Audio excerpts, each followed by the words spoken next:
The significance of what investor sentiment is showing in the candlestick signals is clearly illustrated in the trading of Friday. Notice how on the Dow did a shooting star signal after a strong uptrend, right smack dab on this resistance level, which basically tells you that everybody could see there was a resistance level here.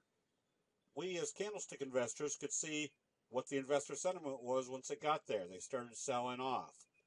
Shooting star, and we know the simple rule of a shooting star. If it opens lower the next day, you can start closing out positions. This made more than likely that a failure of this resistance level was probably bringing the indexes back to test the 50-day moving average and the T-line area.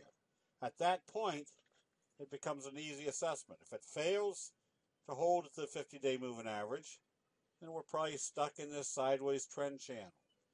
If it bounces back up, now we've got the potential of a J-hook pattern that did not pull all the way back, and the second effort will likely go through this level. Knowing this information allows a candlestick investor to set up which direction he wants their positions to be in,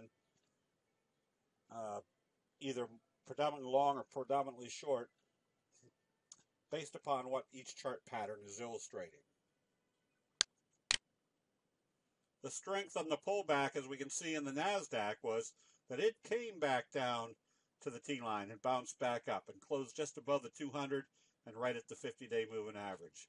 So knowing what we should see after this type of signal, a little hammer signal, is whether they're going to waffle it around and eventually go positive, because we know that if you start trading positive after a hammer signal, that was the signal that told you that they were reversing. And because of the clear visuals of candlestick charts, it also allows the investor to immediately see the relative strength based upon what's occurring as far as a price trend, as we saw. In MDVN, had a nice big positive day when the market was down. We've been recommending the stock for the last few trading days because it's very simple analytical factors. One, move sideways in the oversold area. Where do most people sell? They sell in the oversold area, panic selling. So anytime you see a gap down in an oversold area, start looking for a reversal signal. There's a wee little inverted hammer. Simple rule of an inverted hammer. It's usually going to move in the direction of how they open the next day with a high degree of probability, like 95% or greater. And that 3-day pattern represents a morning star signal, followed by a gap up through the T-line, through the 50-day moving average, and through this downward resistance level. Tells us there's a new dynamic, that we've got a scoop type pattern, a gap up from a morning star signal, a breakout.